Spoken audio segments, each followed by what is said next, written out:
Olha essas imagens dessa modelo bonita de muitos anos atrás. E olha o que a anorexia fez nela. Isso em 93, olha que gatinha. Em 93. Agora, em 2012... Meu amigo. 2012. Tira o som dela, por favor. 2012. Eu conheço gente, não só fisicamente que ficou assim, mas conheço gente que ficou assim também psicologicamente, ficou assim espiritualmente. Tem pessoas que a última vez que eu vi, foi na década de 90, eles eram espiritualmente assim, gatosas, legais, estavam felizes, estavam bem. Aí sofreram traumas, entraram numa de... Porque isso aí é um culto ao corpo, não é? É. A anorexia é um culto ao corpo.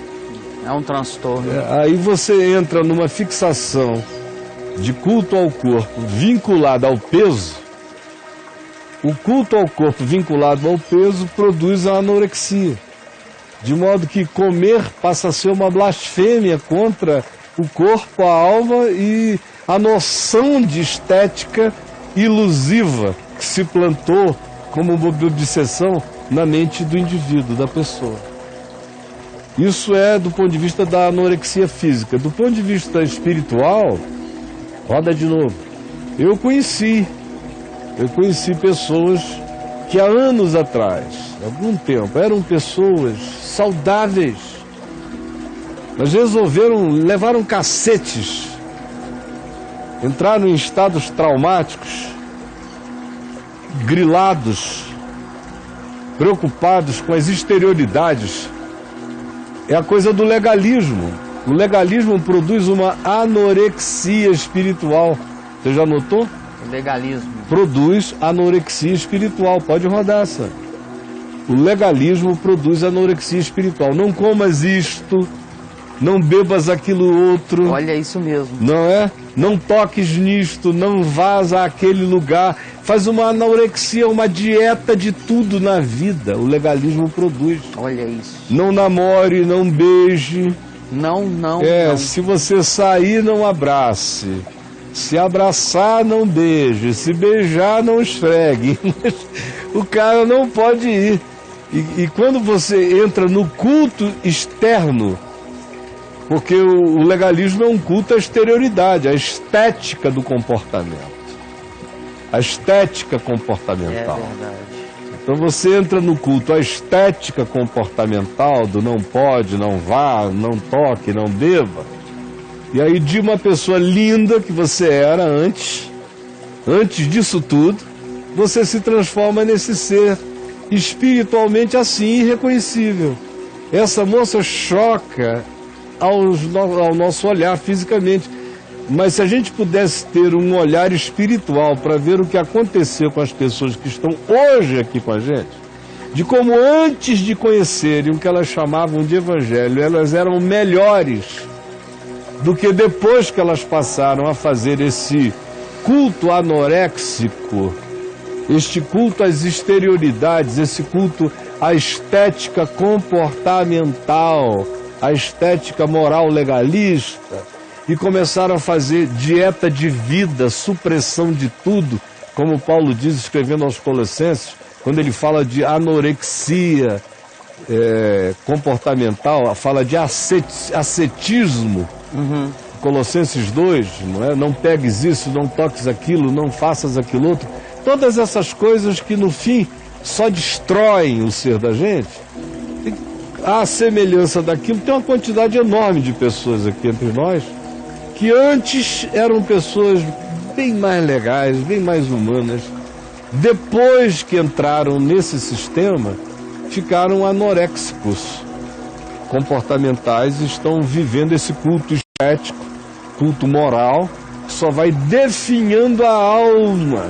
Quanto mais você tira, não pode, mais vazio, mais seco, mais deformado, mais fragilizado mais exposto à calamidade você fica.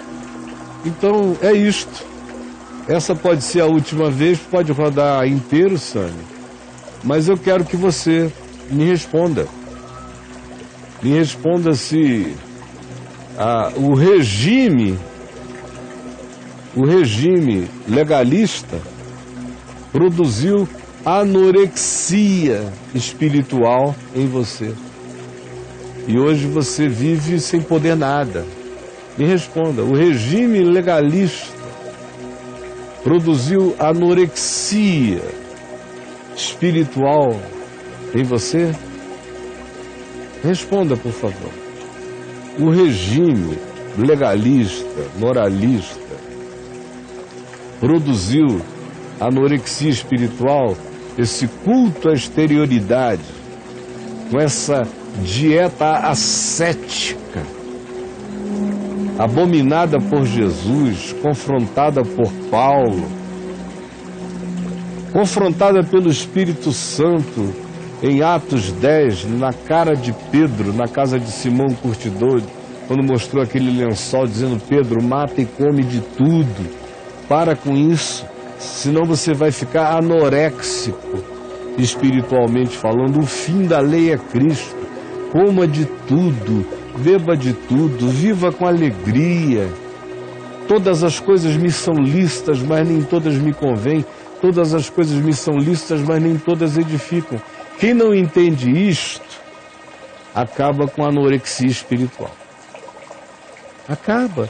Vai entrando na supressão, não pode, na negação. No final, a pessoa já não se reconhece, tá?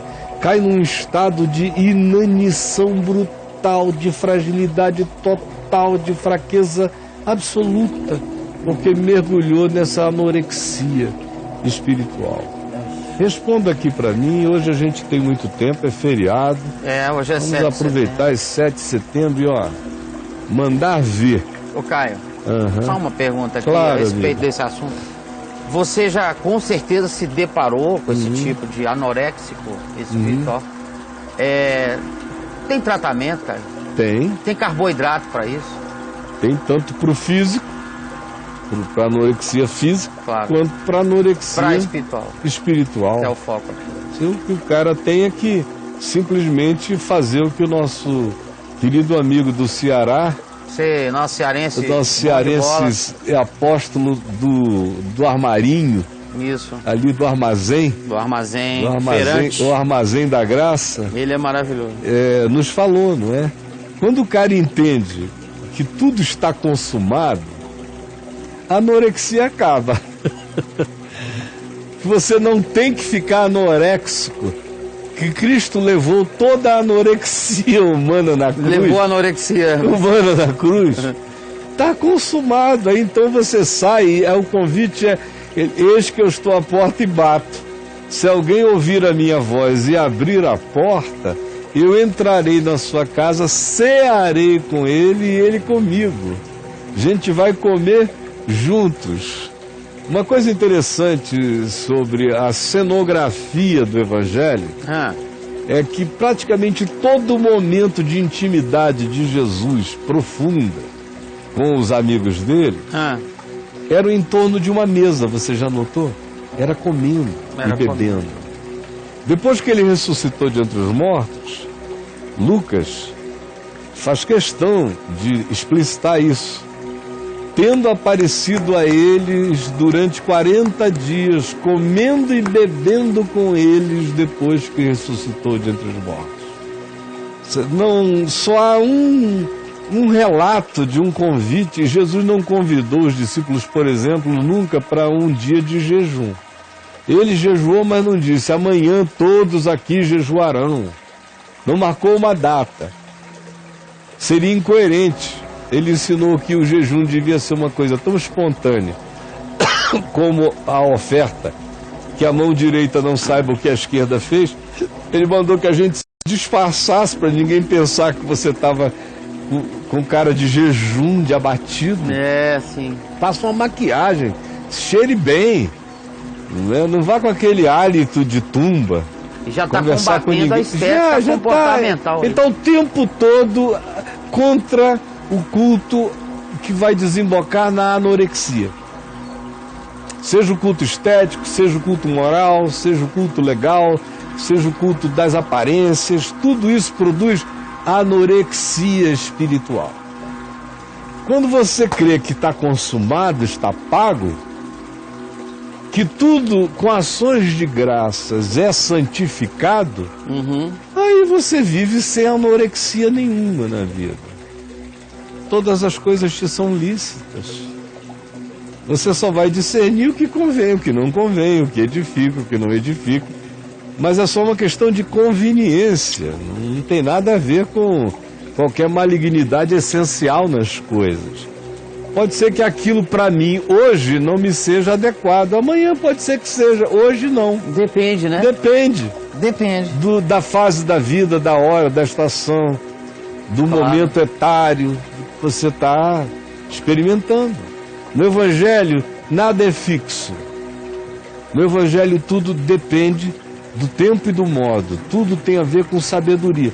A única coisa que é fixa é não odiar nunca. A única coisa que é fixa é perdoar sempre. Ou seja, fixas são as coisas que tornam todas as outras maleáveis. Só se fixa o que liberta maleavelmente a todas as demais coisas. Fantástico.